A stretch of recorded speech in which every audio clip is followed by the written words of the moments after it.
chillin', serial killing, pre-cold villains on the mic, got you reeling. 5-star rated from the floor to the ceiling. If you catch a 1-star, no time for feelings. Got a demon DJ on the ones and twos, by the name Beelzebub, so don't get confused. So grab a seat by the fire, roast them all over two, and prepare to hear the legend of the Straight Chillin' Crew. What up, nerds? And welcome to another patchy episode of Straight Chilling, the weekly horror movie review show where you chill and we kill, slice, dice, and chop up yet another horror movie. My name is Bob. I'll be your host for the evening. This is episode 524, recorded on Monday, April 21st, 2025, also known as The Fog Day. Tonight we're talking about a new release just hit Shudder. The movie is called Dead Male.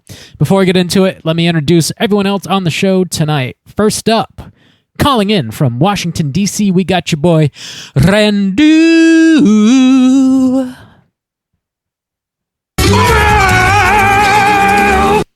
What's up, buddy? That bump was very delayed. How cool is that? Was that from Rocco's Modern Life?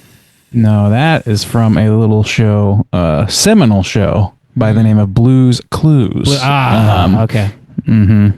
Come on now.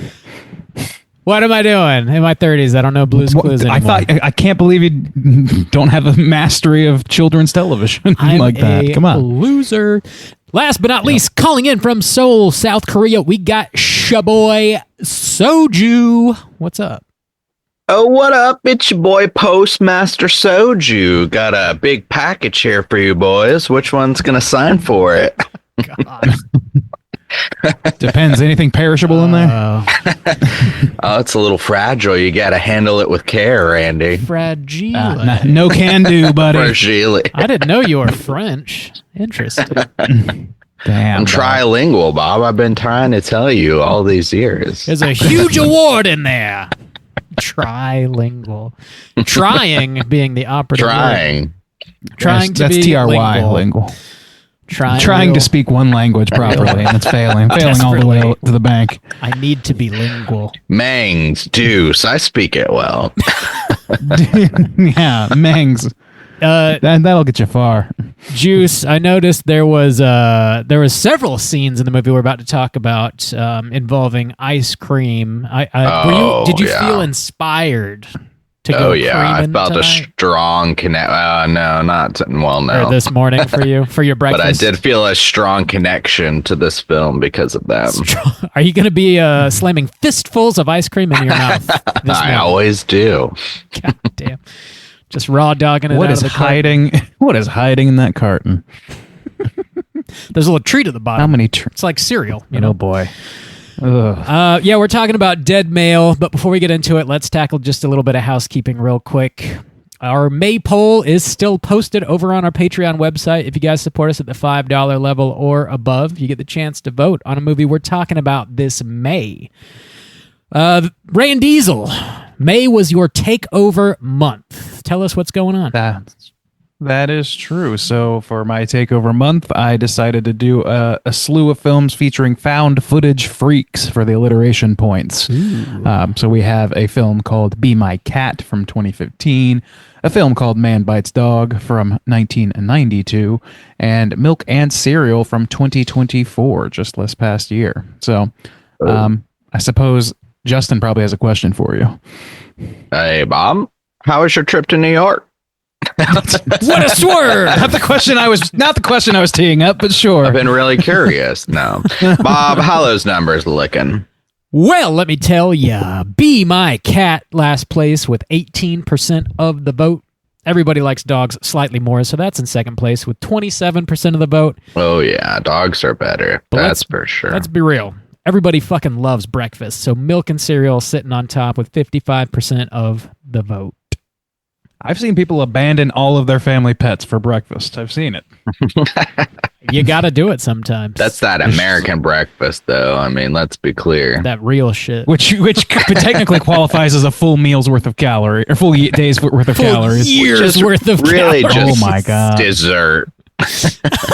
Cinnamon rolls and pancakes. A massive cake. Chocolate milk. Marshmallows. Can I get more sprinkles on these hot cakes, please? Breakfast, I'm sorry. you know. I need a full block of cheddar on my scrambled eggs, please, and thank you. Grits ain't grits without a pound of cheddar. We all know. Get those votes in before the end of the month. We'll see what movie we're talking about. In other Patreon news, we just dropped a brand new minicast last Friday on The Gorge. Your boy Soju was talking about that. Next up, Rand Diesel, you got a minicast dropping this Friday, April 25th. You're talking about a movie called Opus. Damn, that's just now coming out. Okay, Yeah. I forget how far in advance we do this shit every time.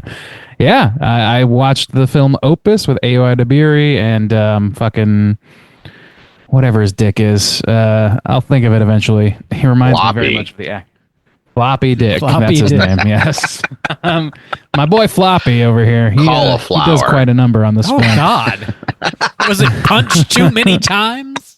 What is the correct Malkovich. number of times? I don't know. It's Floppy Dick Malkovich is what I was thinking of. So yeah, John Malkovich, and yeah, this came out just this year, a month or two ago, and minicast on it. Check it out if you're a patron. Yep. Dropping over on Patreon, we got over 150 minicasts. Hit it up. You can listen to those on Patreon as well as your podcatcher of choice. Whoa.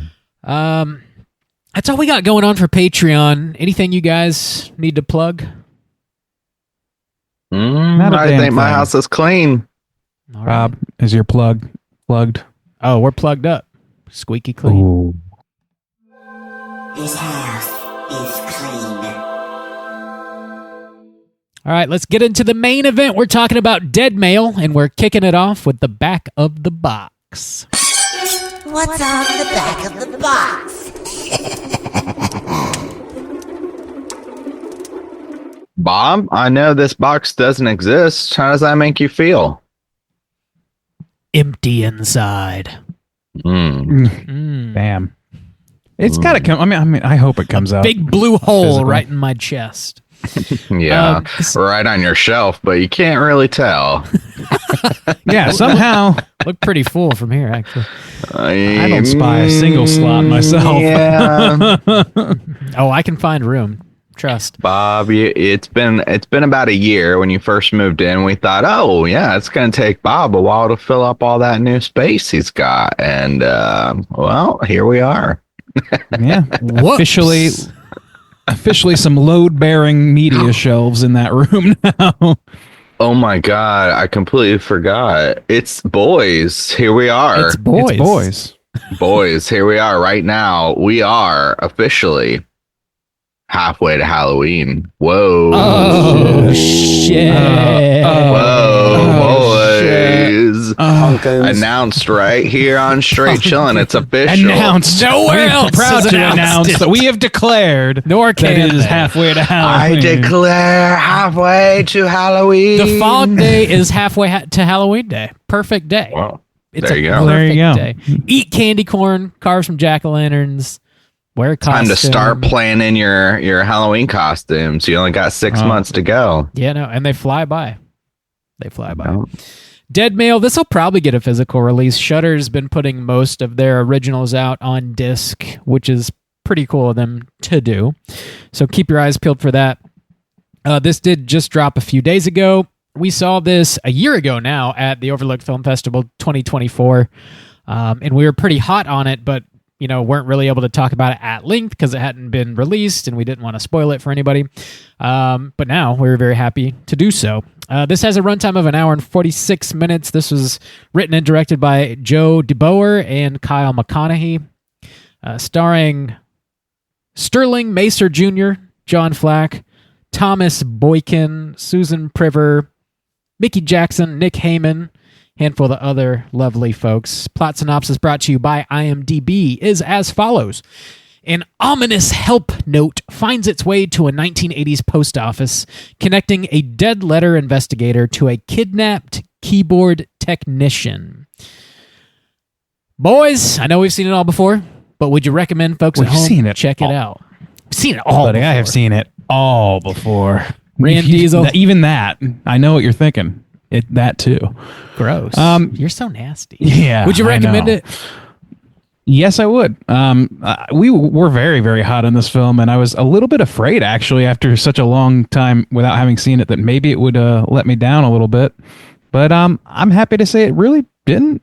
Like, for the most part, it's pretty much the movie I remembered it to be, which was one that I found great enjoyment out of. It's got great style.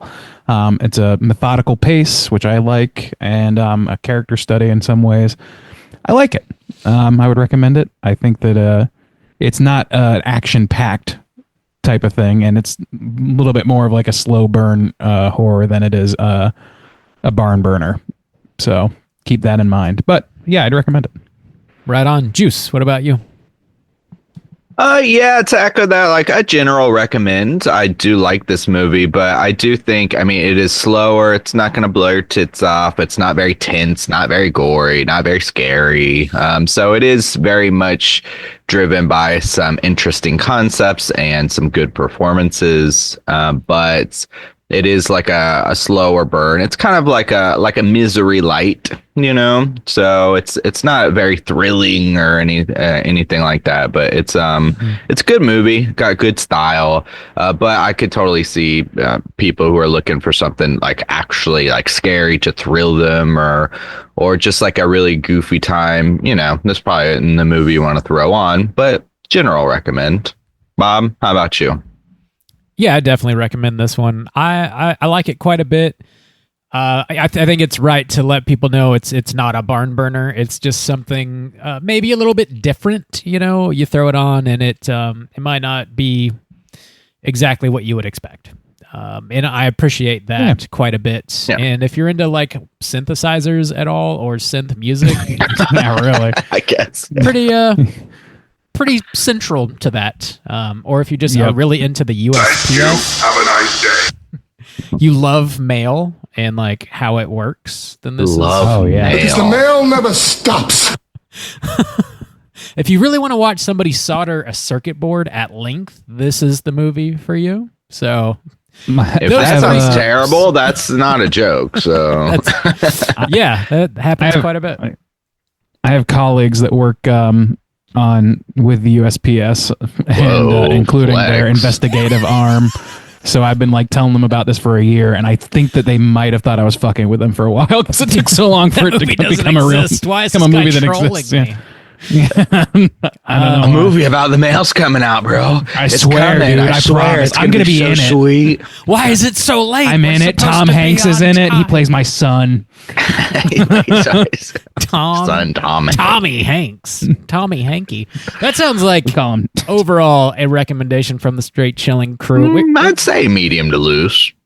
I think we can distill it right down the middle to a medium. Even to when we loose. all recommend it, we're like, if you fucking feel like it. Medium we to all loose, shit. I think. We all I think shit it's all kinda over like it a and medium say- to lose. If every one of us says no, I don't recommend it. It's we medium- will have a medium to medium to loose loose. recommend. Hey, you know, you can check it out.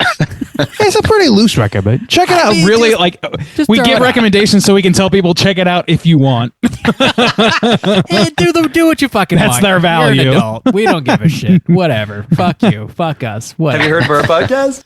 All right, we're going to be spoiling the shit out of this movie, and here comes your warning.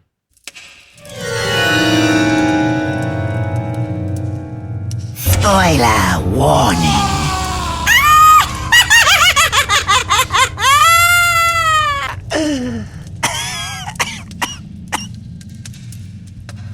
Juice, do you have a plot synopsis typed up?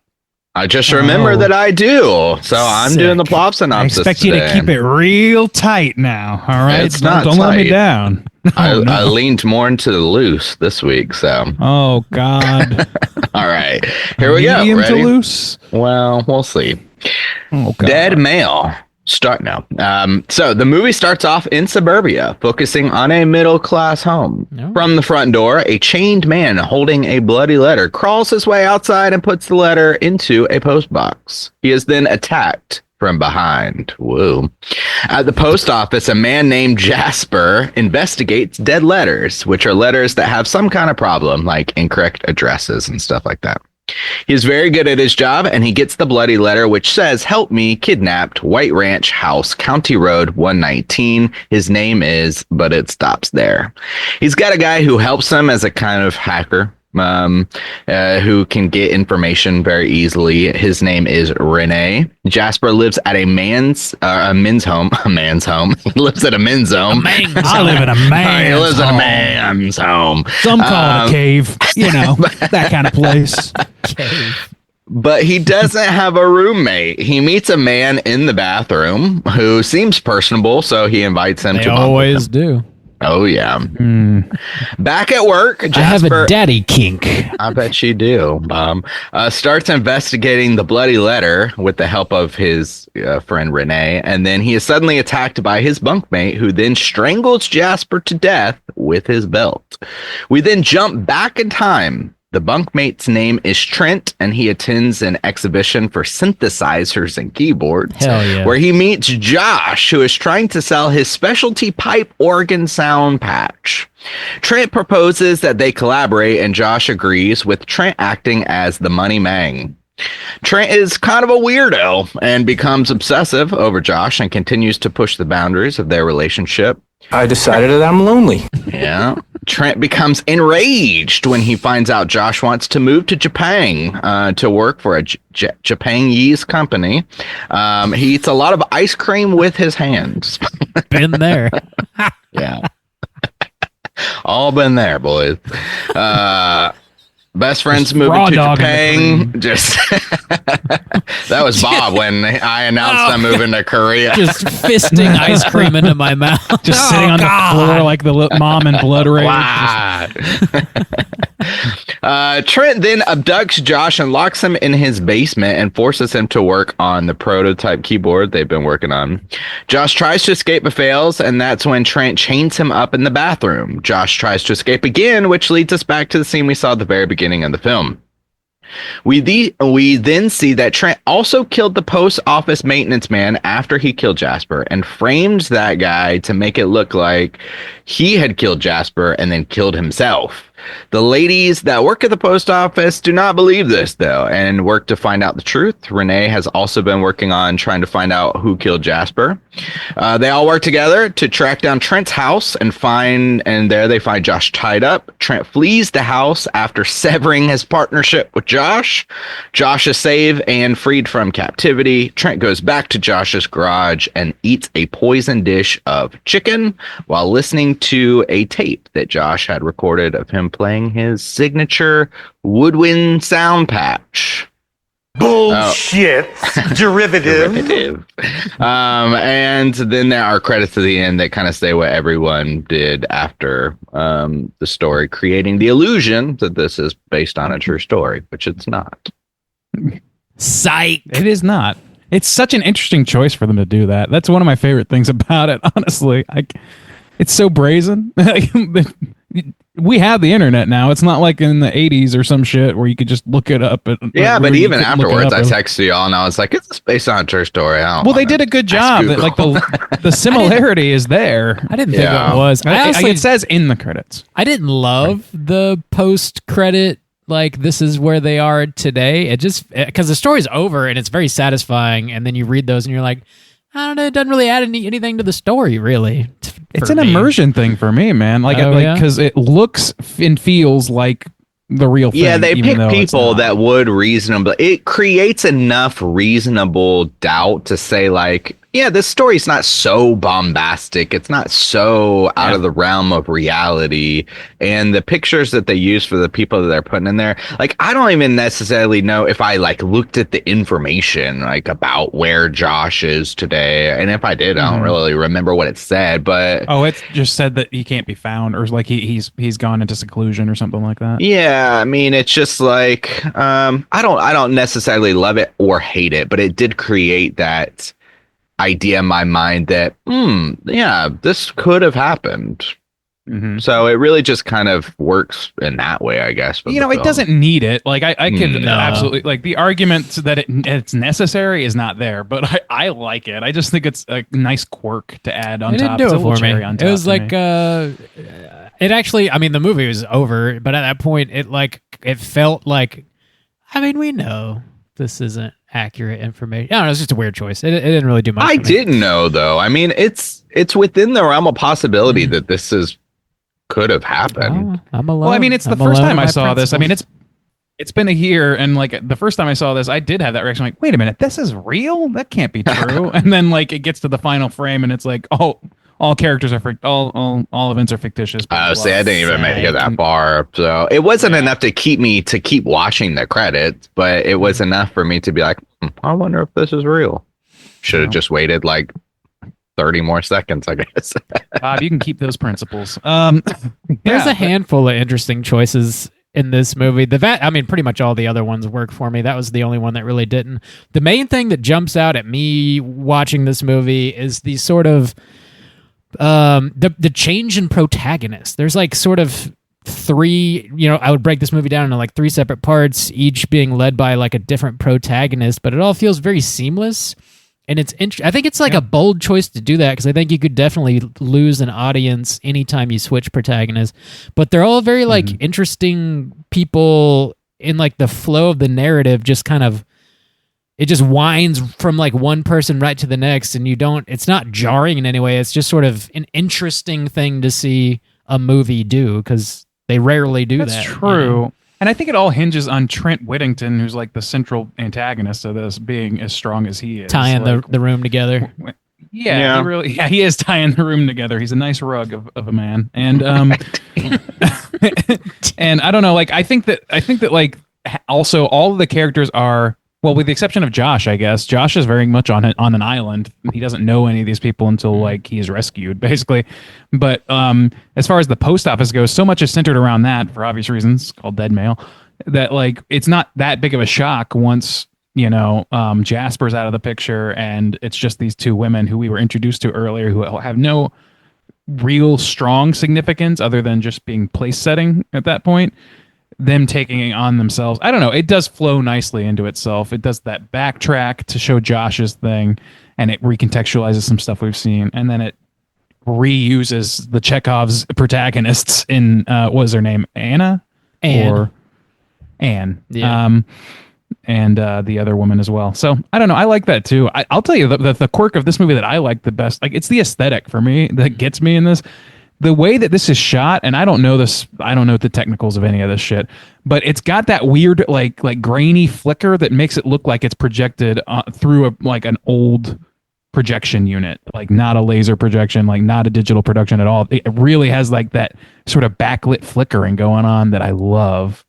Did you guys notice that? They did. So I would say that they did actually use the same kind of lens that was used to film Taxi Driver. So they did shoot it. Yeah, okay. And so I don't think it was like a post thing. I think they really did try to shoot it like that. It seems too authentic to have been anything but like a real like camera or whatever choice, like an in-camera thing.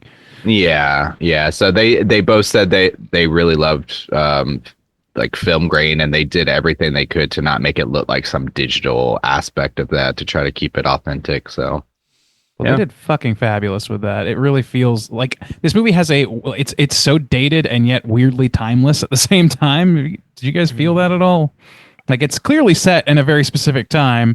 It has the look of that time or whatever, but because of that, it kind of has the same longevity of like, it feels like a modern person, which it is, watching an older film, which it's not. You know what I mean? It really has that same feeling. I wouldn't call it timeless, because such a large part of the story is about like the creation of synthesizers. So like that. Really I mean, it is definitely, but it does feel like an authentic. It feels like you could be watching an old, like it movie. is from 1980 or whatever. Yeah, it doesn't feel like it's evocative of that era. It feels like I just watched a movie from that era.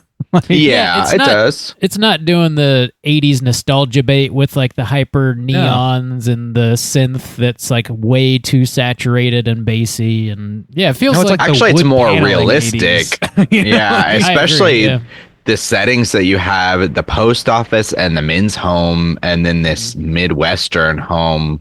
Yeah, they all feel like authentic looks at what the 80s truly looked like, not some, not Stranger Things in it. Not Stranger Things.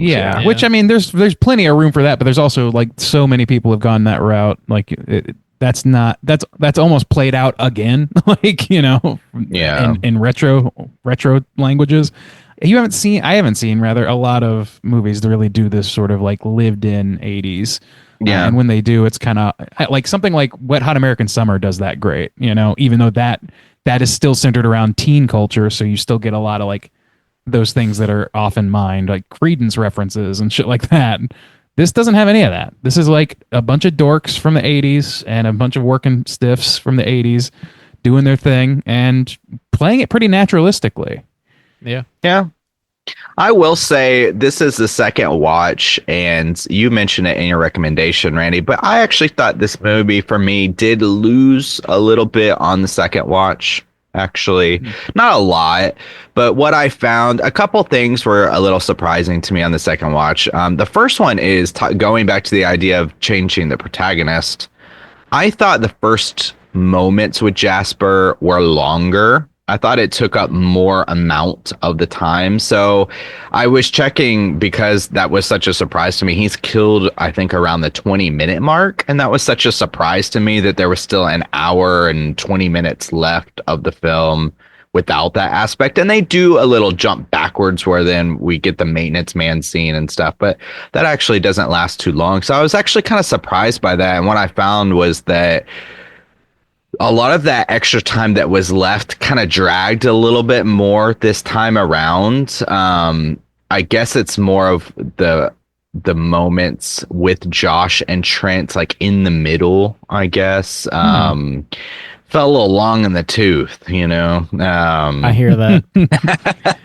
But no, this time around, I did think to myself, you know what? I do feel like that there's a solid maybe 15 minutes that could be trimmed from this. I don't necessarily know that this is the movie that needs to be an hour 46. I don't know. It was just so it dragged for a slower movie that's really focused on somebody like being kind of like chained up and stuff. I found it to be a little extra slower this time. I get that. Yeah, I think the surprise factor is no longer there on the rewatch, and I think the surprise True. factor carries this movie a pretty substantial distance. I think Trent's an interesting enough character that the sort of middle part of the movie is still entertaining and interesting to watch him, because I think you get to learn some about his character, maybe not as much as you kind of would hope, but I think there's an interesting like part of this movie that like doesn't really come out and say it necessarily, but I think he's not just obsessed with synthesizers and audio and Josh's I think he gives talent. a shit about synthesizers. I think he does for sure. Oh, really? Yeah, but I also think absolutely. he's like falling in love with Josh, and so yeah. So when he leaves, There's it's certainly like that argument. it's extremely personal. It's not just about the music, but I do think he genuinely cares about it. captures him. Like it's not. Yeah. I don't think he captures him because he wants the fucking synthesizer business to go forward. I think he does that because he's in love with him, or he's he's immediately codependent with this man, for romantic reasons or otherwise. But I want to like contradict you guys a little bit, because I found the middle to be the best parts. Like I really love like watching Trent and Josh like play off each other. I like that Sterling Macer Jr., like his performance is fucking great to me. It feels very real. It's the big grounding that this movie needs, because I feel like Jasper kind of took that role and then he was taken out. And then the women at the post office are a little bit more heightened, I think. Certainly the white lady is like a little bit more chewing the scenery type of acting going on there. And Sterling just seems like a real dude who's just like got his interests. I don't know. It's like watching a dude walk out of the show Shark Tank and into the 80s and into the show. He's just pinning all of his hopes onto this thing. I had a big affinity for him, and seeing him like get pulled into this fucking web, especially even the second time, knowing that Trent has nothing positive for this man. I don't know. I really like all that stuff. I think it could, like, overall, the movie could be trimmed a little bit, but I would take a little bit more out of the back end myself. Now, I would contradict you a little bit in that I don't think that these people feel realistic necessarily, because I think this is written in a style to be a little more artistic, especially the dialogue. The way that they speak is not realistic, and the way that they interact together is Yeah, but I mean, even I don't Trent's know. just I evil. think Josh too. Yeah.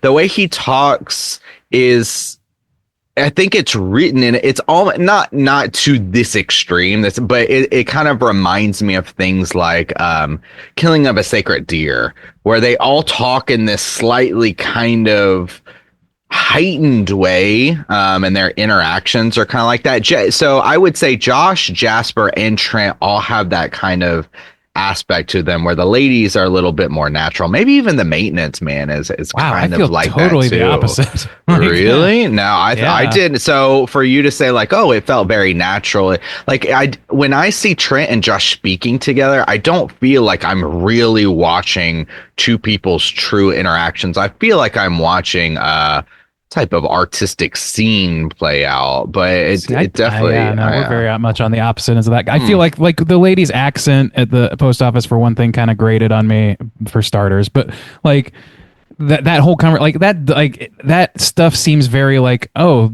establishing how this works and all this stuff, like establishing how the key system works and whatever, and having a little bit of banter here and there doesn't really like it doesn't seem like it's unnatural, but compared to Trent, or not even Trent, sorry, it's really more Sterling Macer. I feel like he's the grounded one, and Trent's character is like, he's this oddball who's clearly obsessed with this man, and this man is just like obsessed with his work, and he wants to be the best at it. He's very insulated person. He has only worked with himself. He's never even considered having a partner. He just wants to like quietly work on his thing on his own. And I feel like they're kind of the same in that way, but Trent is like immediately glomming on and like treating him like an extension of himself immediately. And this guy just doesn't know how to deal with that because he's kind of he's a timid guy, introverted person who doesn't do that sort of thing very often. And I don't know. I found something very real about that. It feels like two introverted people, one of whom has metastasized this awful fucking loneliness that is going to attach him to the other. And the other guy just wants like, okay, maybe I found a kindred spirit here that's going to help me reach my goals that I want to reach. And that's where it feels naturalistic to me. When they talk, it seems like one dude is just like, kind of like cautiously optimistic and kind of hopeful. I'm like, wow, I can't believe this guy's going to like buy all this shit for me. And he's just a little naive. That all seems so real to me. I like that. I will echo that. I think one of the most effective things in this film is the kind of darkness that Trent brings and the kind of shattering nature it has on Josh. So like there's a couple key scenes too of, I think they build it well. One that sticks out in my mind is that conversation they have where, you know, Josh is like, he's trying to reciprocate the type of energy he's getting back, but in a normal way. So like when he calls him and he's like, oh, the octave is, you know, or I got this octave thing.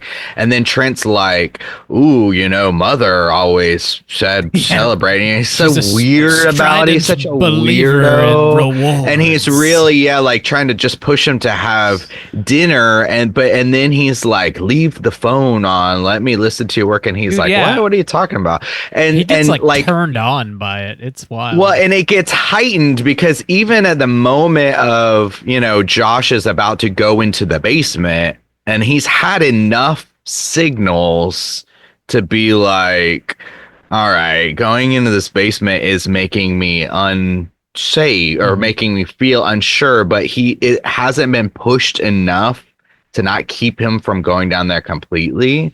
He's still, but he also needs his prototype too, which was a cool, like, this movie, it really does actually have an effect on me. I said it's kind of like a Misery light, but I think one of the things that really affected me both times was more in the realm of like what a film like Cable Guy, or that one that I always talk about with Bill Murray and he's chasing What about Bob? What about Bob? Dinner for Schmucks comes to mind too. Yeah, it's got that element of somebody just like ruining your fucking life for no goddamn reason, you know. I get so bummed out when Josh is getting ready to go to Japan, and it's like he's worked so hard and he's achieved this, excited. And yeah, he's so excited. He's learned Japanese, he's getting the calls, he's got the boxes going, and I always just think about like the time he spends in the basement. I'm like, I know his thoughts of like, I should be in Japan. I should be living my dream. I should be, walking the streets of Inagi. Yeah, just like, oh, I feel so bad for him. It hurts. It does hurt, man. I don't know. I feel a lot. I feel for fucking Josh in this movie more than any other character, and I think that honestly, like some of his like naivete and all that sort of stuff really inform that a lot.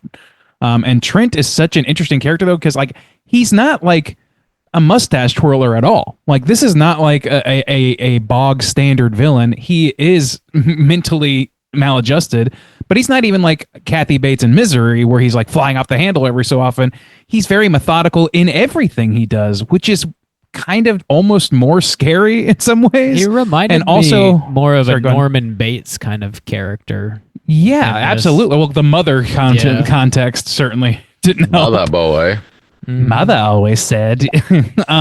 But and also like his backstory that he gives, where he's like, he was on the UCLA basketball team or something like that, and whatever. No, it was like he was javelin. I was a javelin man. He fell in love with a discus thrower, and then he. The way he delivers that story though is pretty, because he does the little things of like, I don't know if you're aware, but discus throwers and javelin men have a bit of a rivalry. Yeah, he's doing a John that delivery Malkovich so thing. good. Man, it's fucking interesting.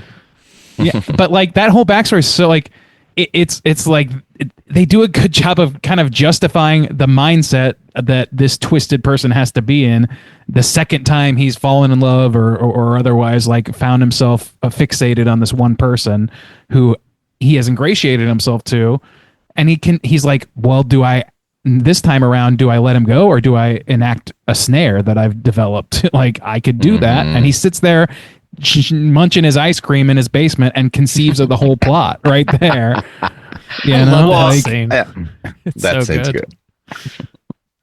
Fistfuls of cream. Well, because that's one of the few moments that we see him fall apart. Everything he is working, he is always like so meticulous in that kind of way, and that's his crumbling point. But I like the way he delivers the story, but I do like the way that they wrote it too, because it is such a moment of sickness. It's like, I don't know, it feels like a patient describing their symptoms to a doctor or something. You're able to really capture the idea of like, at no point is it okay, but you come into this understanding of just how much this like mental cut has become infected, I guess is the best way I can describe it, of like, yeah, okay, this man tells a story, and from all accounts, it doesn't even necessarily seem like the person he's talking about had a reciprocal type of relationship, and maybe in a friendly, I know you kind of way, but it doesn't sound like they were actually together. No. And that's that sickness that's clearly had a huge effect on him. And in some ways it makes you sympathetic, because everybody has felt loneliness before, like you think you found a friend, you connect with someone and they're immediately gone. And they certainly, maybe you realize they didn't feel the same type of way about you, not even necessarily romantically. Yeah, but just about like, you feel like you've made a connection with somebody and they're just like, oh, I'm friendly with this person over here, That was one of the things that the wrap up, the like tags at the end during the credits about all the people in the movie. The one about Trent said like there were no pictures found of him on the high school javelin team or whatever it was. Oh, see, I didn't even see that. So, yeah. I kind of liked it being left a little more ambiguous, but I mean, and that just tells you straight up like he fabricated this whole like probably love story in his mind about this guy who he went to high school with, and like he says there's no record of his attendance. I know. And that's the thing is like, you don't know what he looked like when he was in high school. I mean, there was a taller white guy, but maybe it wasn't him, and you just kind of I don't like that then. They shouldn't have done that. I don't like that. That hurts. I don't the know. I don't story. mind it so much, but I do like. I like the ambiguity too. Like, given the choice, I would not be upset if that part was changed. But I also think it adds a level and just one more level of fucked up depth to Trent's. Like, oh, okay, so he's like fully and completely detached from reality. But like, I kind of like it both ways. I like it when it's like it's as presented in the majority of the film, which is. This is a lonely guy who rarely makes a connection with people, keeps his guard up, very insular, very very intentionally sort of like on his own with his own interests. Fucking 40-year-old virgin, right? He has walled himself off and he has no intention of going out, but then something chips through the wall through one way or another. And he winds up like being really fixated on that thing in Trent's case. Like, I love that. But I also could see like, okay, this is a guy that's so lonely that he's inventing stories that aren't even his. You know, I think they both work, but it's a weird time to change it. Like, you know, I think it's a weird point in the movie in which to alter it. Read into the character a little bit when he's talking about like being stuck in an oil drum and there's like a tiny little cut allowing him to peek out and see the world, but more importantly, nobody even knows he's there. They don't know who he is at all. And I think you could, read into that just like growing up as a homosexual man in the 50s, 60s, 70s, if this movie set like 1980, 81, I don't know. Just like growing up at that time period would be extraordinarily difficult. Maybe he never felt comfortable sharing who he really was with the people around him, and that just like turned him into who he became. Or maybe I also think there's like his mom might have been abusive. The way he keeps like bringing her up in this very strange kind of way. It does. Grown-ass men don't really talk about their moms quite like that normally. It feels whoa. a little off-putting, perhaps. We talk about each other's moms a lot. Oh, don't we? Up top. Hey-oh. So, I don't know. I feel like he is somewhat sympathetic if you sort of read into what he's saying. But, yeah. There's definitely a sympathetic read to this character, for sure. He is sympathetic, and that's why I don't like the end part, because it makes a kind of logical sense in the worst absolute way, which I think is what's good about the film, is because, like I said before, is the audience for a moment everyone knows what loneliness feels like. Mm-hmm. So in that moment, you could say like, most people have felt some kind of connection to somebody who either didn't feel the same kind of way or it was lost too early. And you always wonder like, what could have been or something like that. And so to make it seem like he made that up, I don't like that, because the whole cracking point is he is now an older person and he's lived his whole life with this regret of, I didn't say anything, I didn't take my shot, and I've just literally been sitting for the past 25 years thinking about that constantly. Wow, what would my life be if I took the shot, if I went with him, or if I asked him to stay, or if I just shared my feelings in some true way? And that's the infection to the point now where he's so worried that might happen again that he's pushed it to the extreme. I'm going to take action this time, but not in the sense of in a healthy way. He's like, I'm going to fix my mistake that I've been stewing over for 20 something years, but it's not in a healthy way because he's not a well-adjusted person. It's in I'm going to abduct this person and manipulate them into trying to love me type of way. I think it kind of started healthy, but the second the dude finds out that Josh is leaving, he flips his fucking lid because he doesn't want to lose another person, even though he seems to have never even had a conversation with this other guy that he was clearly in love with in high school. But like, kind of maybe, he's trying to cook him dinner, whatever. I don't know. It starts. Well, I don't know. I don't. Oh, sorry. Yeah, I don't disagree with that. Like, I love that build of the character, but I don't think that him making that up negates it, because I think that is a delusion of the same loneliness. Like, if that is something that he and it seems like he truly believes it to me. I don't buy that he's just making it up to manipulate the guy. I don't think he's thinking that far ahead. I think he's truly like revealing something about himself, because this is the guy he reveals himself to. Like, this is the guy that he is being forthright with, even when he's not. So I don't know. I think that it works both ways. I tend to agree that I think I would slightly prefer it if this interaction at some point that he did have that college experience. But if he didn't, like, to me, that's still just like a form of the same sickness. And it's still like he's still stewing over the fact that he doesn't have anybody in his life, that nobody like resonates with him until he finds the guy that resonates with him. And also, I'm not entirely sure that it is romantic. I think that's a perfectly valid thing you can point to and say, like, yeah, I mean, there's not any evidence of that. Yeah.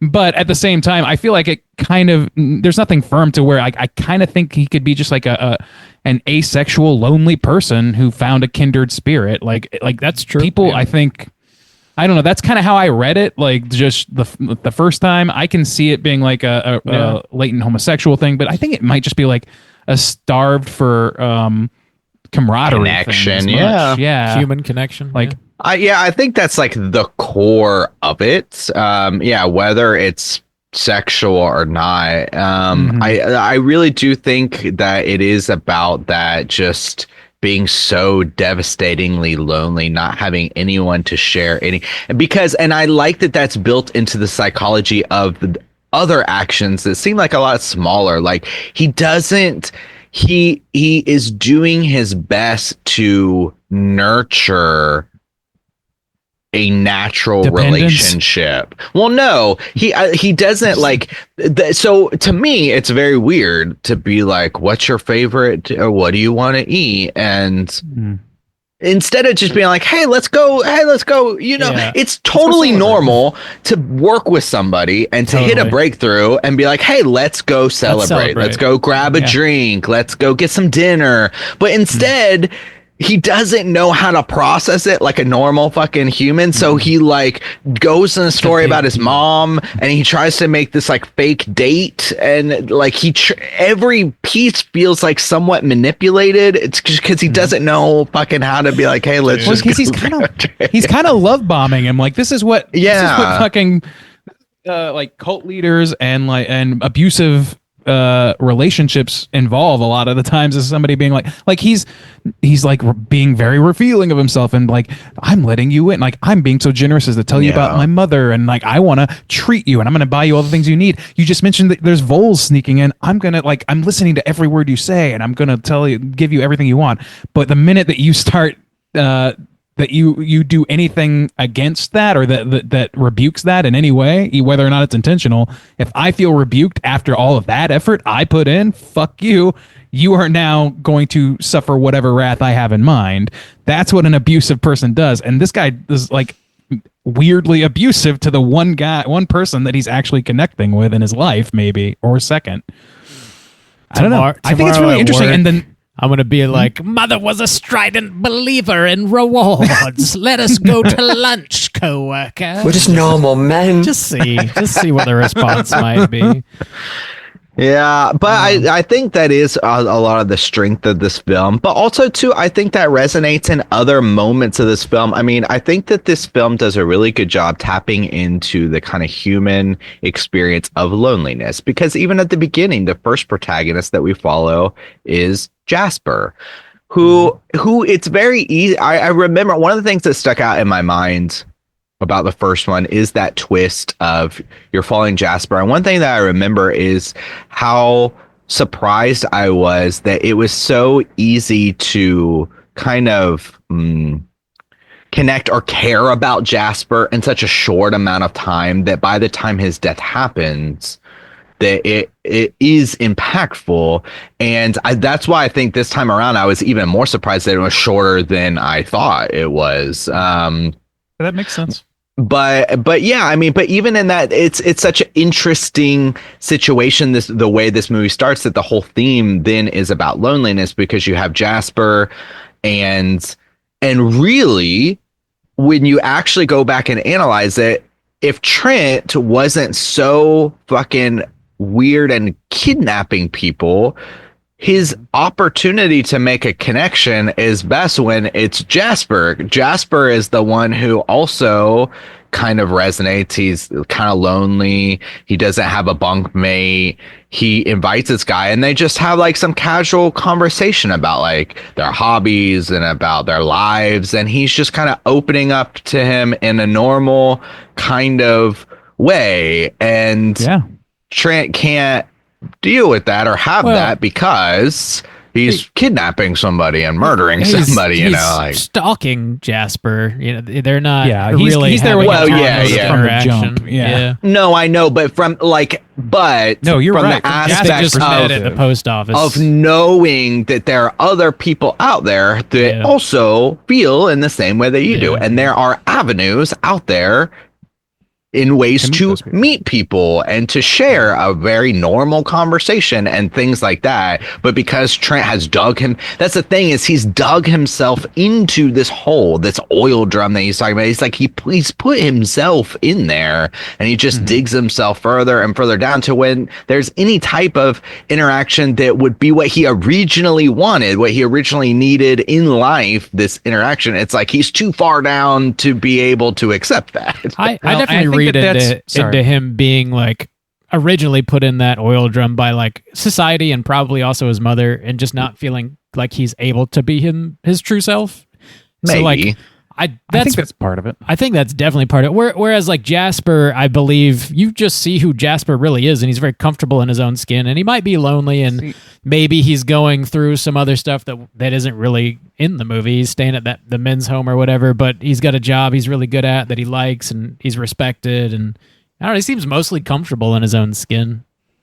Yeah, no, I don't think he's insecure like Trent is. I do think that there's this touch of loneliness. Sure. Where, you know, Jasper does have to kind of like put himself out there. Like, hey, do you have a button? They keep mentioning like, have you found a bunkmate? Yeah. Have you found like just several people, the woman at the post office, the guy at the thing, have you found a bunkmate? So like it touches on this idea of grown men being lonely, I guess. How do grown men connect with each other? There's another thing too, like, you know, like the loneliness is a huge thing. Jasper, you're totally right. I was gonna say the same shit about like Jasper's like he's in a group communal home or whatever for whatever financial reasons or whatever, but also at work he is isolated. Like he's considered a savant at his job, and because he is so good at what he does, he is sequestered off by law and by this ponytail guy, this Mike Lindell with a ponytail. He's like locked away, and like he doesn't actually even get to interact with the folks that know and like him at his work all that often. So he's lonely, he's a little insular, and he's effectively like removed from society for say 6 hours a day, 8 hours a day, or whatever. So like there's an aspect of that. Josh simultaneously like does all of his work in his own basement. He's like a very insular person, but he's also very talented. This is actually kind of a little bit of connective tissue with something like Get Out or even Sinners had a little bit of this going on, where this is a white dude who is glomming on to a talented black man who and taking advantage of him and like basically like trying to profit off of him. And Jasper is another person that like is being profited off of, even though he's living at a group home. Like he's not in a good situation financially, but he's like the most talented person at that job. So I don't know. There's a little bit of that. I don't know if that's intentional or just a result of me having just seen Sinners again. This is written and directed by two white guys by the look of things. So I don't think that that's necessarily true, but I couldn't stop thinking about that. All three of our protagonists are African-American people. Anna at the end, she cracks the case. She's the one that's doggedly determined to solve Jasper's murder, figures out it's a murder, and solves it. And in the in the follow-up, it said that she is fired for breaking protocols and has to work at a waterbed store or something. That one was funny. Just selling water. Like, not funny, but like that one was the one that like I felt added to a little bit of the lore of the story of like, oh, you are fired for breaking protocol. Thankless. Thankless for solving her friend's murder. Absolving another man of like murder charges. The guy who they thought hung himself. You know? Right. Like she got a front page article in the local paper and then got fired for breaking protocols. And it's like, I don't know. There's something about that was stirring around in my brain this time around. We're like, man, these are like really talented people who are not necessarily able to use their talents just for themselves. It's like a burden in some ways because it's kind of insular, but also that's kind of how they like it. Trent, I think, is lonely and self-sequestered, but I don't think he likes it at all. I think that he does that as a method of not regression, what's the term, like it's self-preservation in some ways. Like he won't allow himself to experience those other things, whether because for previous experiences went badly or because he's built it up in his head or whatever. There's reason, but when he sees somebody who's talented, that's the thing, is like, it's not, I think that this is why I think that he's actually interested in the synthesizer stuff for real. Like, I don't think that's just a front, because that's like, if he wanted to, he could just be like, if he was really just devoted to Josh, he's like, okay, well, I'll move with you, or okay, we'll stay partners and I'll come visit you and we'll maintain a relationship and we'll be partners, we'll make money together, whatever. If that's all it is, then that's all it is. But he is about the art of that fucking synthesizer. He wants it to be theirs. He wants it to be their love child, as it were. I mean, we see that he's wired speakers all the way across his house, and he built an intercom in the basement. He's like very obsessed with audio in general. And when he's listening to that finished woodwind synth sound, I mean, he's creaming his pants. Like he's creaming his mouth. He's tucking into some cream. Oh, dude, and it's like so sloppy and it's like spilling all over the phone and shit. Maybe wants some that shit's Katsu gross. chicken though. That, I mean, without the rat poison, obviously. But I don't know. I mean, I do think that he has an interest, but it's hard to say because we're introduced to it. I mean, he is attending a convention for synthesizers, an exhibition, but I think a lot of the reactions that we see are tied to the idea of Josh, though. And because there are several moments where they have, if he's obsessed with the idea of the synthesizer, like, yes, he wants it to be good, but even Josh says, like, everything we've worked on up until this point belongs to us. Like, you still maintain the propriety on this and like what we have and stuff like that. And his bitching about it becoming just another patch or whatever is really just, I took it as a lashing out of, he's trying to create these reasons to motivate Josh to stay. That's not really what it can all matters be true. to him. No, I think it's both definitely true. I think that it's a combination. I think that the thing that attracts him to Josh in the first place isn't just Josh. It's Josh at that his talent and his propensity for making good sounds or whatever, and his individual, and then it becomes like, oh, and this guy's also kind of insular, he's doing his own thing, I respect him as an independent thinker or whatever, and now I'm going to take his independence and acquire it. And it's mine now. Maybe the discus throw. I mean, he was attracted to his talent first, and then built it all up in his or head. Just they have a shared interest. Like, he doesn't just let that wall down. He doesn't let himself out of the drum for just anybody. He has to see something in that person, and the thing that he sees in Josh is, man, this is a talented guy, and it's something he's very, very interested in, that he wants to be involved with, like both financially and artistically. He has I think he has a true artistic bent to his desire to be with Josh, but I don't think it's one or the other. I think it's a tandem spirit. He likes a man who knows his way around a soldering iron. Don't we all? Well, who doesn't? Don't we all? Boys, any other major points you want to hit before we rate this thing? No, I think that's about good. Okay. Yeah. Well, let's do it. Out of 5, how do you guys feel about Dead Male? Ryan Doozle, kick us off. Man, this is tough. Like, this is a movie that I get, like, this is such a good conversation that I feel better than I did when I started this podcast, which I was already feeling pretty good about. So, and this is the second viewing, so it's not like I'm like just riding high on it necessarily for the first time viewing. I do think that there is a slight diminishing return, as Juicy pointed out. It's not pronounced for me to the point where I need to not worry about it. And I like I said, I was thinking about other things that I had not considered the previous time, this time around, and that were additive to my experience this time around. So I think I'm going to go kind of real high. I'm going to go 4.5, I think, on this. yeah, this is just a really fucking interesting goddamn movie. I don't think I've seen another movie quite like it. It feels like true crime without being true. And like, I just think aesthetically and like character wise, performance wise, like I think with some minor adjustments of like length and a few minor quibbles here and there, they really don't stand up in opposition to what's great about this movie. So I give it a 4.5. 4.5 from Randoozle. Juice, how do you feel? Yeah, I like this movie. I think it's good. I think it's a really good representation of loneliness and of these kind of like mental health issues. I think that it's all played out and written in a smart kind of way. And I do like the twist at the beginning of like where you think you're following Jasper and he's ultimately killed off. I still found that to be impactful. And that's one of the things that has stuck around with me the most since we watched it last year.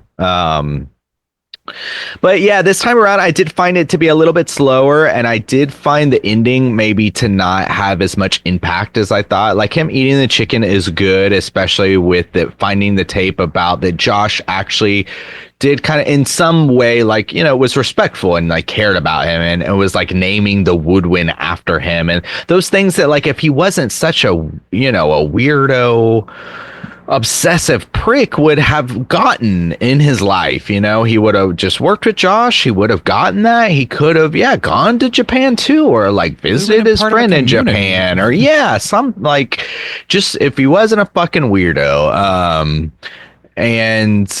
And I think that that's played out really well. I think everyone acts it well, but it was a little long. Again, the performances too, I don't feel them as very naturalistic. I see them as this type of performance, which I think is interesting and good, but it wasn't as natural to me as it was for Randy. And we didn't really talk about like the aspect of Renee and stuff too, about like the hacker and stuff. But I thought that was a cool way of putting it in the time period, along with the synth sounds and stuff. I thought him wiring the speakers in his house was a creepy thing that worked really well. It reminded me of that Japanese movie that I think we also watched last year, where the dude like can't speak and he's got the speakers. New Religion. Yeah, that show was really cool. So I like that idea. It's weird that it's popped up in 2 movies now. But yeah, it was a little slower, longer. I'm a little sour now on those notes at the end. I did think that the one about the woman getting fired was potent, but I don't like the idea of Trent making this whole thing up. I don't know. That seems to kind of like undercut some of the loneliness messaging that they kind of set up that felt more natural to me. So I'm going to drop it just a scotch on this second watch around. I still like it. I still think it's a really good movie and people should check it out. But this time I think I'm going to end it at a 3.75, whereas probably last year I probably would have rated it around a 4, I think. So yeah. Bob, out of 5, where are you gonna rate Dead Male? Dead Male. I like this movie quite a bit. Juice, are you telling me you're happy that I didn't lock you in my basement? Is that you're pleased about that decision? Because yeah, see, Bob, you got to come visit Korea and spend time with me like a normal person, and like nobody believes you can afford a basement. Bob. Come on. It would be filled with blues. I'd have to sleep on the blues. The blue basement, you'd be drowning in an hour. Can't chain me up to the blues, Bob. Next time you're in the country, I'm going to make you some catsuit chicken, buddy. You better watch your ass. Ooh, I am. Yeah, I'm hot on this. I really like the 80s synth obsession happening, and I think that it's used very well inside the movie, and also the score sounds really sick. There's like this little theme. Josh kind of has this like synth theme that he plays himself often, and it like really pleases Trent, and it's like it's cool that it's like just diegetic and like in the you can watch him play it, but then also like all around that there's a lot of these like weird synth just kind of sounds and like soundscapes kind of happening and stuff. I think all of it sounds really cool, and the woodwind at the end like sounds really kind of beautiful, and like watching Trent get emotional while he's committing suicide is a pretty like potent ending. But I do think on a second watch, to your point, Juice, like it doesn't feel quite as like explosive or like fully satisfying. I don't think. I seem to remember there being more of a confrontation between the two than there really was. So maybe that's just my bad memory working there. But I really dig the change in protagonists and the three different points of view with three very strong characters that are all interesting, and it all feels very natural and like not forced, just kind of surprising and different. I did not know that a dead male investigator was a job. I've never heard of that before until I watched this movie, and I thought that idea is just really cool and kind of a perfect premise to start a horror movie. Like, oh, this bloody ass letter just lands on this dude's desk and he has to figure out where it came from or where to send it, or all that's really cool. I just generally like synthesizers, so like that was neat to watch this dude like soldering all this shit together. That was kind of cool. Not a whole lot of negatives for me here other than the ending, like I mentioned already. The tags at the end during the credits I didn't necessarily love either. I think it is definitely like a lower budget movie, and I think you can kind of feel it at times. I don't hold that as like a ding against the movie necessarily. I think they did a ton with, I don't think, a whole lot. I think they vastly succeeded in almost everything they wanted to do. I forgot all about the necklace, like the communion necklace, and like whenever he steals it and drops it in the ice cream, I was like, I don't know if I was taking a note on my phone or something, but I was like, wait, what the fuck is the necklace and the ice cream? And I had to like, I don't know, just think about the beginning and stuff. It didn't really seem to matter a whole heck of a lot, the whole necklace thread in the movie, but it's there. So there you go. I'm going to come in with a 4 flat on this one. That's going to put our aggregate at a 4.1.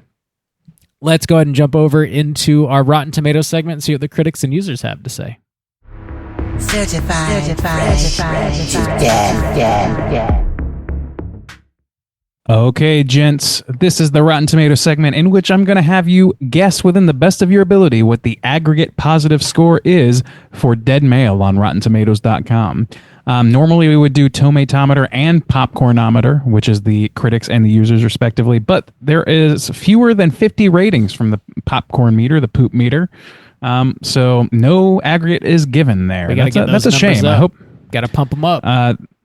There is an aggregate, however, for the critics. There are, however, only 28 reviews. So keep that in mind. I'm a little sad that this movie isn't getting the attention that I feel it's deserved. Well, it's only been out on Shudder officially for like 5 days, 3 days, 4 days. I know, but it also had its festivals run or whatever, and I don't know. I feel like it should get some more buzz than it's getting.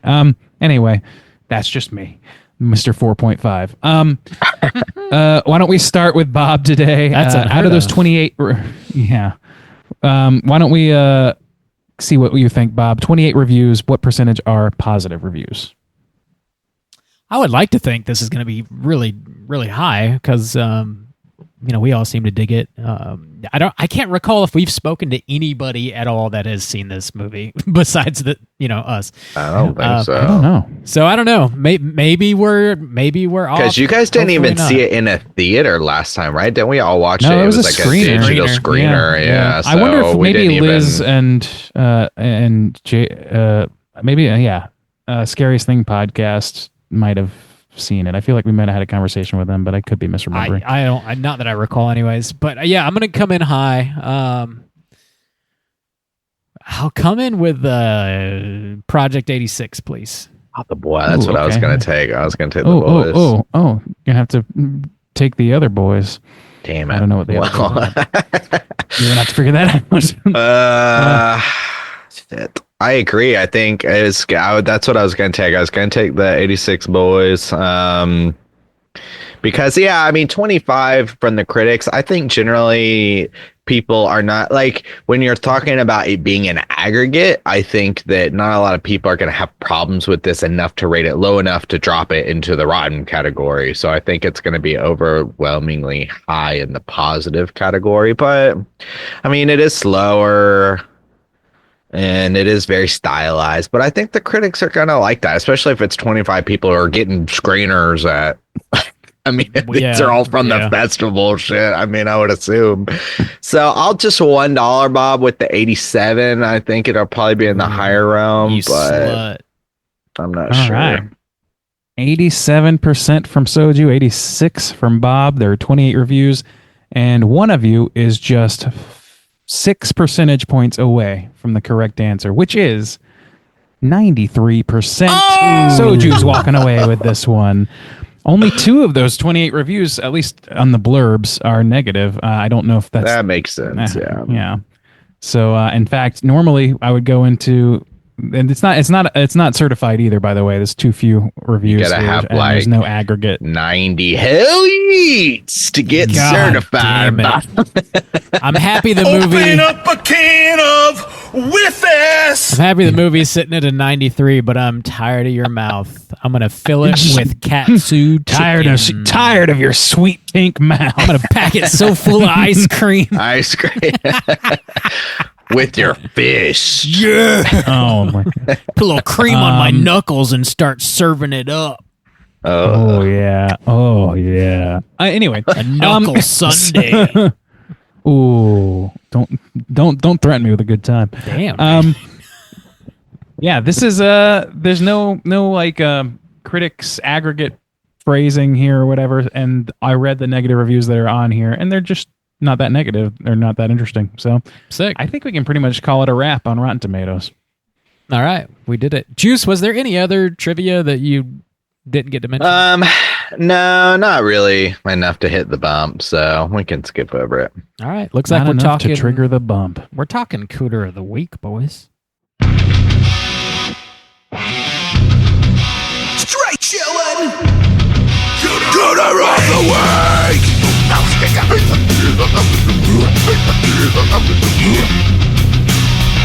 Juice, what is a Cooter and why do we hunt them? Ooh, Cooter's character type and a straight chillin' exclusive. The haunted segment. Tiptoe. Let me in now. Mother. Cooter is a character type and a straight chillin' exclusive. Has to hit 3 of these 5 points to be considered a Cooter, but we want the Cooter with the most points. The 5 points of Cooterdom are sexual deviance, manipulation, smug arrogance, overall look and attire, and overall eating ice cream with your fist. Oh, overall, huh? Oof. Eating ice cream in an unsanctioned manner. Big old noise. Yeah, we don't. The ice cream league is going to have a fit with that. Can't eat it with your fist. Fees. You can't eat it with a knife. You can't eat it with chopsticks. Hey, Juice, can you fist me some of that cream over there real quick? Oh yeah, let me just. Yeah, let me get you a little. Thanks. Yeah. That's why we used to do that at Cold Stone all the time. People loved it. Just scooping shit with your fingers, just raw dog. Oh yeah. Just dirty ass digits in the dairy. Whoa, Bob's booty knuckle getting in your ice cream there. Oh, too good for that, are we? Oh, she's a fancy flapjack. I was sitting over there with his thumb up his ass. Hey, smell this knuckle. That's what a man smells like. That's rum raisin, bitch. Oh, God. Can I get a scoop Anyways. of the butt raisin, please? What is happening to us as human beings? I blame Justin. You always do. Just innocent, man. I'm the source of all Bob's problems, apparently. Ain't that the truth? I'm the reason why there's millions of blues in that room. You just keep sending them. You just keep. Please stop. I've given you like 3 of those blues. Please stop. 0.0001% of those. 3 seasons of hoarders, and we see the lesson has not sunk in yet. You're just being too subtle. I'm not picking up on the hint. Anyways, we got to go Trent on this one. Manipulation is high. Check. Smug arrogance is high. Check. Looking attire. Was there anything that he was sporting that made y'all think it's a Not no go? especially. Not that I can remember. He's like regular. Seemed pretty bog clothes. standard. Yeah. That's Okay. what makes him so effective to fit in with shit. So Yeah. Overall patheticness, absolutely yes. Oh yeah. yeah, that's the top spot, baby. And sexual deviance. Are we gonna go sexual deviant? I don't I think, think it's overt arguable enough. enough. I don't think. Yeah. I think you can read into it, but like he doesn't. I don't know. The only I mean, it's not. It's the only thing that is like really extra creepy. They don't ever do any scenes about it, but he has the glass window that's always watching Josh. Dude, So yeah. even if He Josh has is going that to just stay and in- live down there, Yeah, like, he just has that. yeah, that's not Just- okay. You know, yeah, that's a good point because you can't just throw that together real quick. There's a giant hole in his floor, and it's like well Yeah. constructed, and Yeah, That's that is weird. it doesn't like if they had shown like 2 seconds Yeah, of him, I have this window to look into my basement. and I think it's in his Just in case. bedroom too. Yeah, It's an it's empty right next to his basement. bed. Yeah. It's such a weird thing. It's like Like, a I wish they would've- skylight. that's actually a little bit of something that I feel like that doesn't make sense. Actually, thinking about it, that he would have that before like conceiving of this plan, which we watch him come up with the plan as he's Yeah. fisting the cream in the basement. Yeah, I don't know if we ever So- because he's been in the basement for because he goes and gets the ice cream and there's But that's the should only be thing no- down there. What are you building a skylight Should for? be no Maybe. window. Maybe his mother locked him down there, and she had that built so she could keep an eye on him. Maybe Yeah, it's I his don't think mom's they house. ever let us see it though. They No, don't show no, us I'm that, just though, but reading yeah. into shit. That's Yeah, not. Yeah, I know. Okay. Maybe. No, I even seeing We like should the put it- skylight there. Where? Sorry, Where go. should we put it? In her in his cream? brownie. Oh. These references, if you don't get them, we just sound fucked. I know it, Like, Well, that's pretty literally normal. every episode of this fucking show.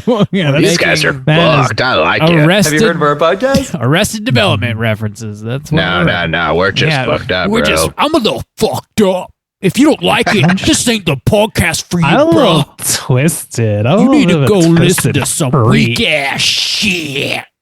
Some soft ass shit. I don't like soft ass shit. If you're talking cream, this is a hard pack podcast, motherfucker. None of that soft serve. Oh my god. Anyways, All right. Trent I think we got definitely him. hit high enough. Their lives. So I think we could give him 4 points. Just looking at tire. Sure, that's fine. There's Yeah. no other Cooters, I don't think, really at all in this. It's just Trent. Yeah. Everybody There's else not a is lot kind of of like, characters. Yeah, you know, just folks. I'm gonna give looking at tire to old ponytail man. Mike Lindell's ass with a ponytail. Was It that- looks just like him. It's great. Ponytails were probably cool in like 1981.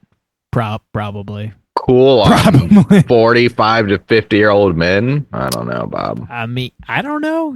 I mean, the man Hair bun metal was a thing. popular recently. So What was popular? the man bun, it probably still is. Oh.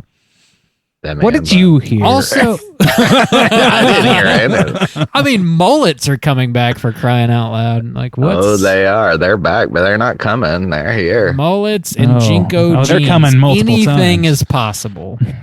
Yeah, that's true. It is. That's true. Well, Yeah, boys, lock him up. let's lock them up and talk about what we've been watching this week. Hey gang, what you been watching? Randoozle, what you been watching? Well, actually, not a whole heck of a lot. Righteous Gemstones. I'm fully caught up, ready to go for the next step. Excited to see where this thing ends. It's I read recently that this episode that this season has been inspired by George Romero and some other iconic horror director I'm blanking on. I did notice the monkey Um, shines thing.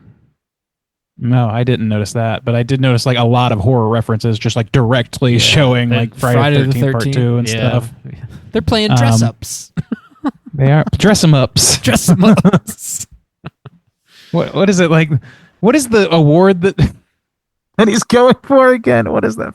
It's the most God-loving man or something. Yeah, best. Oh, dude, I can't remember. It's such a silly title. So The fucking most funny. God-loving man. The most godly worshiping man, or something. I can't remember. Yeah, something like that. I can't remember. That show has some fucking way with words, dude. I think I mentioned Woman in the Yard last week. Did I not? I think so. You think you said you I might think do a I mini did. cast on it. I might do a mini cast on it. It might be a little far away from now for me to do that, but I watched that. I watched Hell of a Summer. Oh, yeah, no, I brought these up because I mentioned Rosebud Baker and all that stuff. Yeah. And as far as new stuff, for sure, Sinners I watched, like I mentioned earlier, and as Bob mentioned, there will be a mini cast on that. So I will abstain from saying too much more. But man, that's one of my favorite things to have done a mini cast on. I'll say that much. Nice. Well, there's only been And like then three last- of them, so that's not... Yeah, I know. Like, yeah. Don't go on his ass. Come on. I was on one with multiple people before. And then really last, like the only other thing I watched at all was yesterday I went to a buddy's place and watched a little bit of WrestleMania, and it's fine. It's fun. It's I left the minute Logan Paul's name hit the screen. I Oh, was like, God. Is I he gotta go. involved now in wrestling? He's pretty standard standard appearer. He's a standard guy there now. He's a pretty much. character. He's there. He's one of the characters there, and buddy, I am just not fucking buying what he's selling. But, White some good supremacy? shit. Yeah, some of that. Presumably some steroids in the back room. You got to vote with your dollar, just Yeah. Yeah, and Stephanie McMahon was dressed like Judy Gemstone. It was weird. So my God. I don't know. Not intentionally. Stephanie just kind of McMahon. was. Jesus Christ. That's a That was person my I haven't reaction thought as about in a well. long time. Stephanie Fucking McMahon. Did Rey she say- Mysterio's kid Dom looks exactly like Eddie Guerrero and has like the full-on Eddie Oh, Guerrero damn. mullet and Cheech Marin mustache. So the mullet is back, and God that he is damn. the sex boy of the fucking company right now. Oh my He's God. like dating all the hot women in feuds relating to all. Oh, I bet just he is. sitting on the back of that head. 96 and That's where the party is. that's it. Really, I got nothing to add. I don't know enough about wrestling, modern day wrestling, to add much more than that. So there you go. Well, good for you, I guess. Juice, what you been watching? Well, the most important thing I listened to this week was the Overlook recap that you boys did, And I got to say, it sounded like you guys had a really unfun, lonely time there without Shaboy. So, sorry I couldn't make it this time around. Sounded like a downer of a year. So I'll, have to try to make it out next year to lift your boys' spirits up, I mainly just cried in the hotel room and snuggled Randoozle from the back. and farted on him, apparently. Oh my God, so many farts. Oh my God. My God. But one thing, so I had watched, I don't know, at least the first 2 seasons, maybe 3. I don't really remember. It was back in the day of Peaky Blinders, but I know like it kept going. I think maybe there's a movie about it or something. I know it's a That's big right. thing. So I was like, hey, you know what? I'll throw it on. This will be like my lunchtime watch. So I'm going through it again. It's the episodes I had already watched. So I'm just starting back at season 1 again. But yeah, I was just kind of curious because I was like, oh yeah, I know that kind of like took off and became a bit of a cultural thing. And I'm just kind of curious why. So, and I know there's like a lot of big name actors in it throughout the series. So I was like, I'll check that out. I don't know, maybe it's still going. I don't actually know. There's a movie that's Yeah, coming out. I yeah. just Oh, okay. heard about it. Yeah. So I watched that, and really the only other thing I watched, there's also this Netflix show, a series, I guess, that is Korean, and it's called When Life Gives You Tangerines, and it's really good so far. It's like the biggest show in Korea right now, and one of the reasons is it's about so there's this island that Korea has that's kind of like Hawaii. It's like volcanic in nature. And it has a very interesting culture there in that there was a lot of women whose husbands either died out at sea or like there was died in the wars like in the past. And they created this like community of women who essentially like survive off the ocean. So they're these women free divers who like dive down and like catch just fish and seafood and stuff and sell it, and they have like restaurants now and it's a thing, and they still do it. Like you can go watch them go free dive. So but this is like a reality show of some kind. It's not reality, it's historical. So it's about this young girl whose mother does that. She lives on the island, and in a way too it's kind of like about like women in Korea and stuff like that. So if that historical aspect sounds interesting to you, or that cultural aspect, it's a really good show. It's really sad, dramatic type of show, but it's really good so far. They grow tangerines on the island, which is why that's where the name comes from. But it's really good so far. And but it's got like 20 episodes or something. So it's but it's one of those ones where it's like it happens and it's done. It's not one of those ones where they just keep making episodes. And season 3, season 4, they make a whole series and it's finished. So yeah, but that's all I've been watching. Who's that? Bob? What you been watching? Bob is next. Nothing. Oh, and now we got Hotline Screams. No, we got roll right in. Bob's not here today, so we just keep on rolling. Bob decided not to show up. That's why I did the plot synopsis. So we'll just. He must be trapped under the sheets laying eggs of fart. God. Dang, laying eggs of fart. Eggs of fart. I've decided that's a thing. Right on. I haven't really watched anything. I was in New York for the past several days. Whoa, Hollywood walking Bob there. over there. Okay, whoa. I'm famous because I can fly to New York City. Eating pizza and bagels, I suspect. You're correct. I heard that you can put pizza on a bagel. Did you have a pizza bagel while you were in New York, Bob? I don't think they Authentic just pizza sell bagel. those. I think you'd have to. What? I mean, you could cook them. A pizza bagel? I mean, like on the street. I think they might.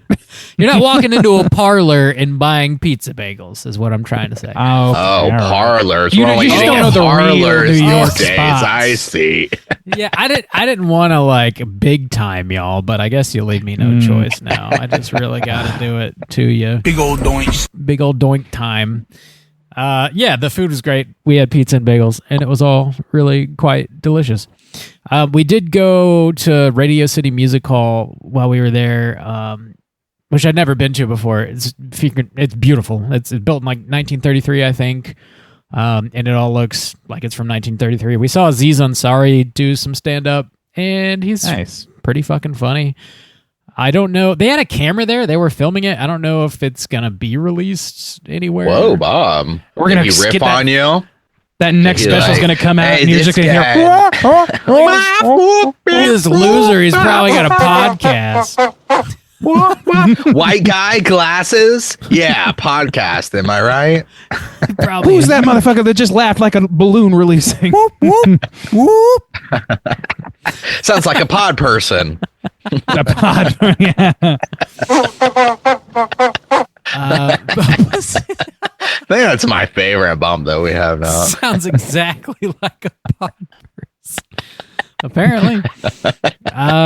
It was called the Hypothetical Tour, so I don't know, maybe that'll be coming out on like Netflix or something. I think his last one was a Netflix special, so maybe this one is too. I don't know. He didn't say one way or the other. Anyway, that was really funny. We went to the Met, looked at a bunch of art. It was great. They had an exhibit that was passing through. It's not like a permanent exhibit, all about like old-timey American photographs from like the mid 1800s up to like 1910, I think it was, which is very much my jam, and that shit ruled. Went to some cool tiki bars, which was a lot of fun. Oh, no way. I know, big surprise. Some awesome tiki bar. One of them is like very much like a horror themed punk rock kind of inspired tiki bar concept. They had like a giant shark hanging from the ceiling, and I had a Tar Man as my first beverage, which was fantastic. It's rad. Called Paradise Lost. Check it out in New York if you're ever there. Also, most importantly, I got to meet longtime friend of the show, Hydraberg, in real life. What? And he didn't Not lock the me away in his man. basement or anything and make me build him a synthesizer. Or That's your whatever. first time meeting Hydraberg? Juice, you owe me $10. Yeah. Yeah, first time in real life, yeah. Not digitally meeting him. I thought for sure he was going to lock your ass up. I know, I'm here. I'm back. Sorry to spoil it. That was cool. We hung out for a while. Hung out at apparently the first barcade in the States. That's what they said, and I didn't research it to verify. The best cup of coffee in New York. Wow. The first cup of coffee ever sold in New York, right here. I promise you. This is it. We never sold it. I promise It's you. here it is. This is the best horror podcast on the market, boys. I'm telling you. Don't do any You research. can't disprove that. Them's the facts. Can't be done. Don't do it. Don't do it. And yeah, I mean, that's pretty much all I've been doing. Just hanging out, big time in it in New York City. Oh, yeah. Get a rope. We don't. Goddamn.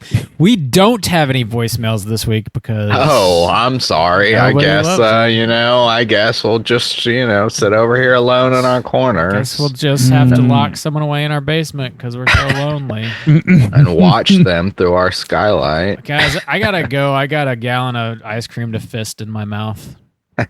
Nobody gives a fuck. Okay, all right. I guess we'll just, wrap the show up early then, since there's no voicemails. I guess you guys don't want a long show. I guess, you're just ready nice for and us to short. stop talking, So I thought we I were guess friends, but If you I guys, guess nobody. I guess 10 years of dedication is worth nothing to you people, so I guess I'll just go eat some ice cream. we work so hard. If you guys are listening and after all this bullshit would like to call in and leave a voicemail to be featured on next week's Can't show, imagine why you would. you can hit us up at 904-638-3231. I want to know, what are some of your favorite synth scores or just synth-driven bands? Give us some recs. Yeah. What's Words up? of Synth. Let's go.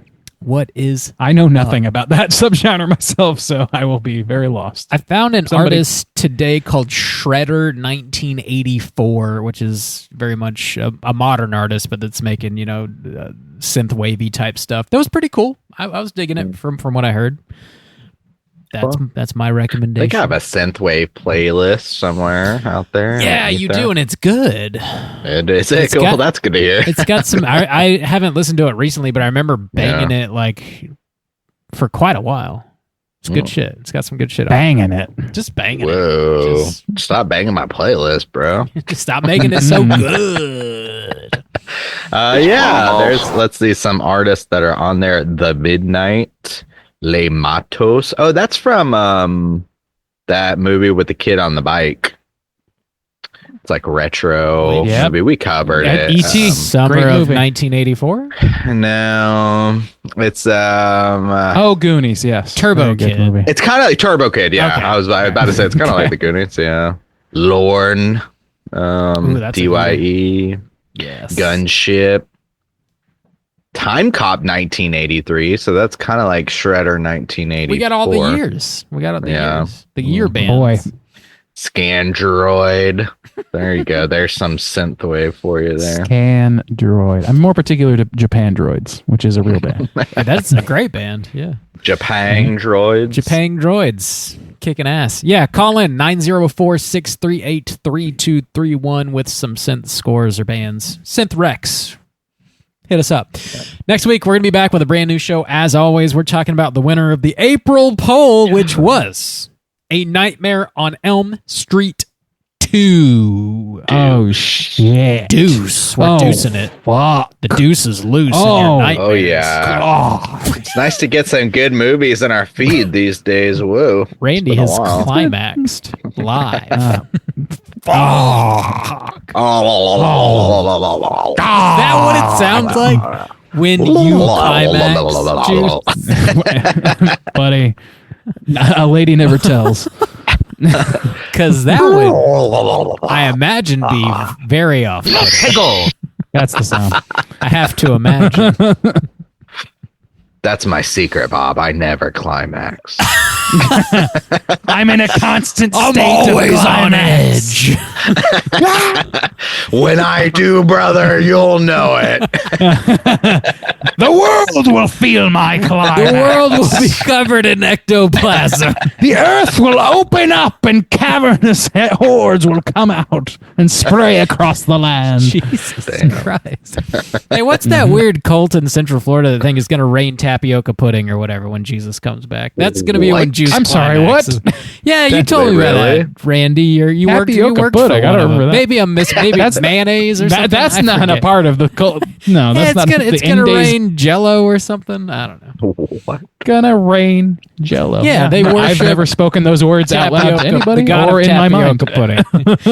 I don't know. Google it. It's That's out why there. God made tapioca pudding. Do your own research. Do your own research. It's true, Do your- but just research it on Why are your you gonna make a afraid to do claim. your own research about the Must not be tapioca a rain finger. apocalypse?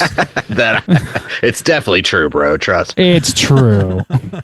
This podcast ain't for soft asses. This is for hard That's true. asses. You gotta have a hard ass. Watch your profanity. Kind of want some soft asses myself. No, but, you you know, hard it's my- ass.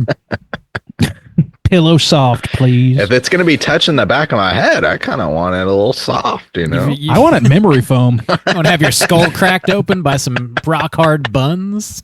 Oh, man.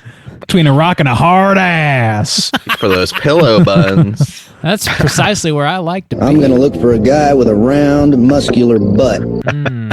Ain't that just the way? Yeah, check out A Nightmare on Elm Street Part Deuce. Get ready for next week's show. We're on all the socials. Just search Straight Chilling Podcast. Will pop right up. You know where we are. There's also links on literally every podcast that we post, so I probably don't ever have to say this ever again. But I've just done it for a There's decade. hundreds of links So I can't out there. stop. Look, I just can't stop. Can't stop. Can't stop, won't stop. Nightmare on Elm Street Deuce next week. Until then, as always, all you mother truckers, please keep chilling.